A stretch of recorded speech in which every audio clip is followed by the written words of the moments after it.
నేను ముందు షార్ట్స్లో చెప్తున్నాను కదా, సో అందరు ఏమంటున్నారు అక్క చెక్ పాయింట్ అనేది అని అడుగుతున్నారు ఇన్స్టాగ్రామ్లో కూడా. చెక్ పాయింట్ అనేది కైండ్ ఆఫ్ ఎగ్జామ్స్ అనమాట.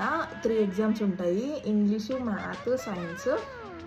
వాటికి సపరేట్గా ఫీజు ఉంటుంది, మనం కట్టుకొని రాయించుకోవాలి. ఓకే అయితే రాయించవచ్చు, లేకపోతే మనము స్కిప్ చేయొచ్చు. కంపల్సరీ అయితే ఏం కాదు, ఆప్షనల్ అనమాట. మేము తీసుకున్నాము. ఇది 5th, 8th, 10thలో ఉంటుంది. ఇది ఓన్లీ కేంబ్రిడ్జ్ వింగ్ వాళ్ళకి మాత్రమే ఉంటుంది. ఇంకా నాకు అదర్ సిలబస్ గురించి అయితే తెలియదు. కేంబ్రిడ్జ్ వాళ్ళకైతే ఉంటుంది, సిబిఎస్ వాళ్ళకి ఉండదు. నాకు ఈ 2 గురించి తెలుసు కాబట్టి నేను చెప్తున్నాను.